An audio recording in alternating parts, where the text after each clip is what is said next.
Está ouvindo?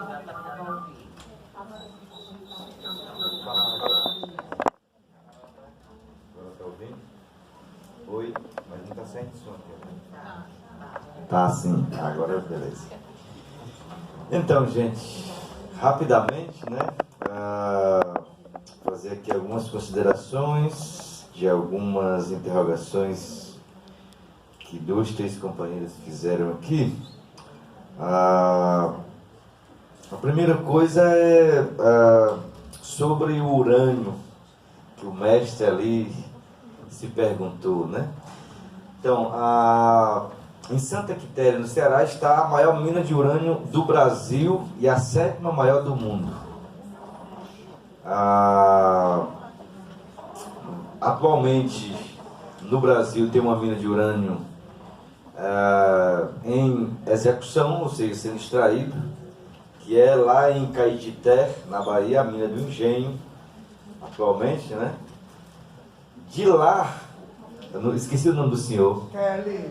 Teles, né? Teles. De lá, seu Teles, foi que a gente começou a entender de fato o que é que significa urânio na vida das pessoas a partir do território impactado no entorno da mina ali do Engenho de Caetité, na Bahia. Bom, não precisa dizer para vocês o que é urânio, todo mundo sabe o que é urânio, né? Agora, é preciso dizer de que as indústrias nucleares do Brasil criaram uma narrativa desde a mineração em Minas Gerais, em Poços de Caldas de 1984, dizendo que o urânio, digamos assim, do ponto de vista da rocha, ele não causa mal algum. Isso é uma mentira descabrosa que a própria professora Raquel Rigoto tem refletido muito com a gente sobre isso, porque o urânio, depois que ele é britado, depois que ele começa a se fazer o beneficiamento, ele pode exalar vários gases que podem ter várias complicações na saúde humana, inclusive com radioatividade sobre o solo, sobre a água, nas plantas e também, é claro, nos seres vivos e nos humanos, que são os piores, né, seres vivos. Então, em Santa Quitéria, a gente está com muito medo. O processo de EIA-RIME está em execução e muito rápido. Nesse governo fascista, as coisas estão passando assim de uma forma muito rápida. De agosto do ano passado para cá, eles produziram esse EIA-RIMA, apresentaram o IBAMA. Está marcadas as audiências para 7, 8 e 9 de junho. E nós estamos na luta, desde 2010 para cá, né? A gente venceu duas... Vai ser aonde essa? As audiências vão ser em Santa Quitéria, Itatira e Canidé, que é onde está mais próximo, segundo eles acham, a mina, né? A jazida de urânio e fosfato. Enfim, para fechar esse tema, tem o cordel que eu vou sugerir, Mara, que na volta do almoço, a gente pode, né, fazer aquele momento de poesia e ler esse cordel. No cordel tem algumas informações com relação a isso, eu acho que dá para se pegar. Mas em Caetité, na Bahia, os companheiros e as companheiras da Bahia que estão aqui devem talvez conhecer, só para vocês terem uma ideia, os poços profundos de algumas comunidades que estão no entorno da mina lá foram lacrados por um bom tempo, porque tinham um alto teor de radioatividade para além daquilo que é permitido pelos órgãos internacionais, etc., né? E a outra questão que foi perguntada aqui é com relação às barragens, né? O companheiro perguntou. Isso é muito simples de responder.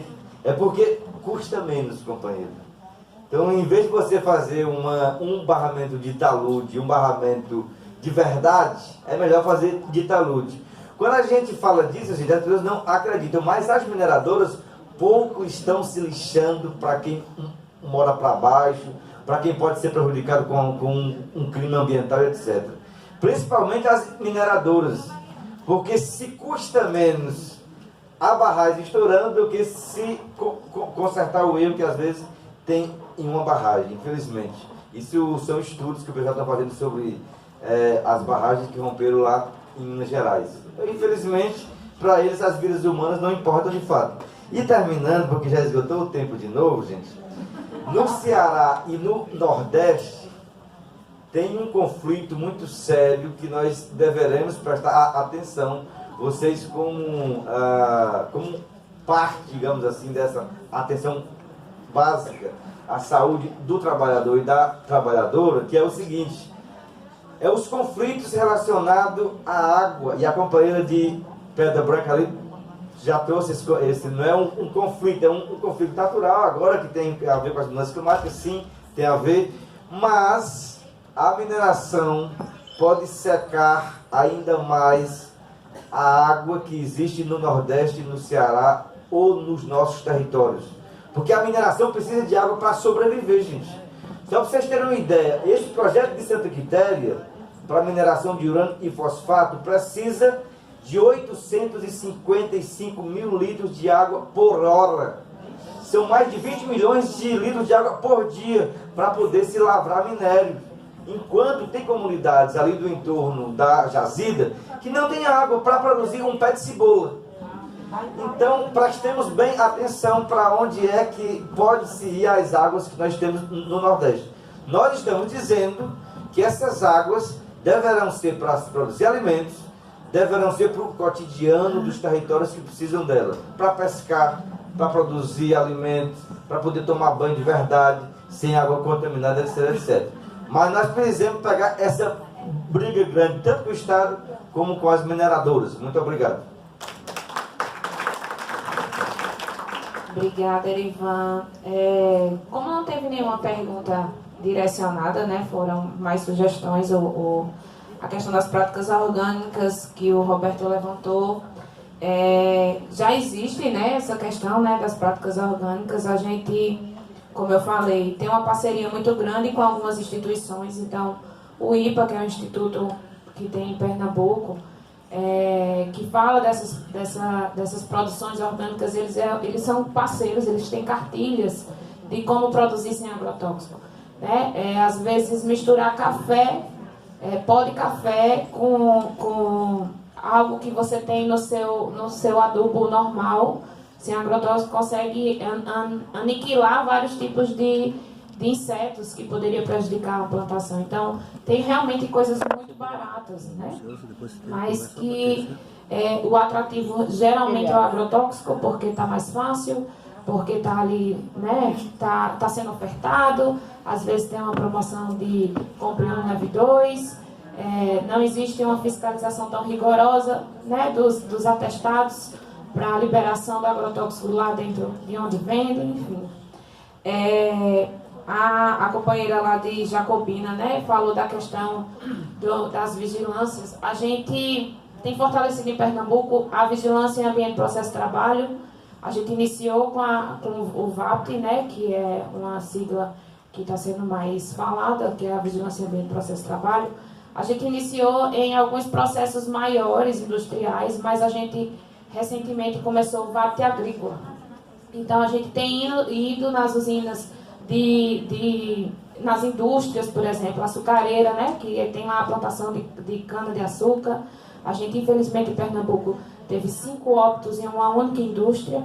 Então, isso startou vários problemas que a gente enxergou, e não só no uso do agrotóxico, mas de toda a falta de responsabilização com o trabalhador, a precarização do trabalho,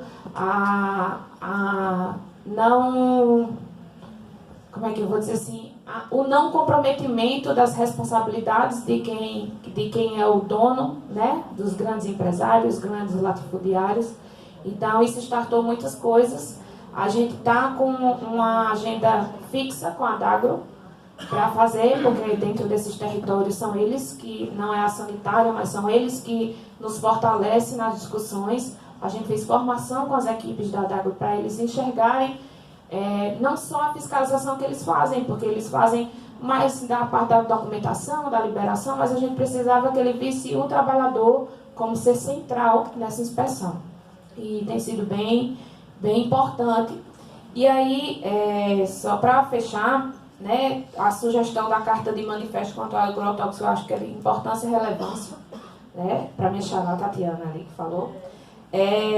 E aí a gente precisa realmente fazer algo mais organizado. Eu acho que o tempo hoje vai ser corrido para fazer isso, mas talvez uma sugestão de que cada estado encaminhe algo estruturado, né, para que isso seja discutido, que são sugestões que a gente traz lá em Pernambuco, né, quando a gente fala do VISPEA, que é algo que vem via Ministério da Saúde, ou seja, para ser implantado e implementado dentro dos territórios de forma igualitária, de acordo com cada situação de Estado, mas a gente precisa, inicialmente, fazer reunião com a equipe de saúde, a gente precisa formar, fala-se muito em sensibilização, a gente traz um discurso de responsabilização.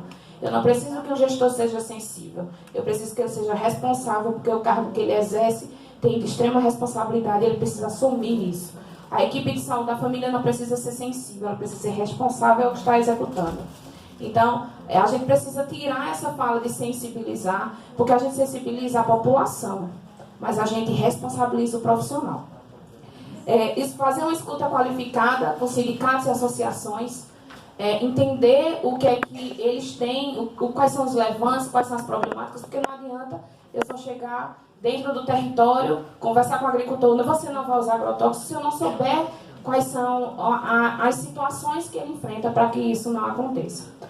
Oficina com esses trabalhadores, para escutar esse trabalhador de forma geral e trazer para eles propostas de situações orgânicas, do que é que eles podem fazer dentro do território, que seja mais barato, que seja mais produtivo e que ele entenda que aquilo faz mal para ele, para a família e para todo mundo. A questão dos VAPs agrícolas e algo que é bem importante, a gente às vezes age, realizações, faz inspeções, mas a gente precisa publicizar os relatórios, o que é que a gente vê enquanto trabalho. Então, levar esses relatórios para o MPT, levar esses relatórios para a academia, levar esses relatórios para os sindicatos e associações, levar esses relatórios para as organizações sociais, para o controle social, porque as pessoas precisam ver o que não se enxergam, mas que apenas se discute por quem não tem autonomia. Nós temos, nós fazemos, nós enxergamos. Então, fazer audiências públicas, fazer com que a população saiba tudo que a gente está vendo e tudo que a gente está discutindo. E queria agradecer a todos. A gente vai encerrar aqui e muito obrigada.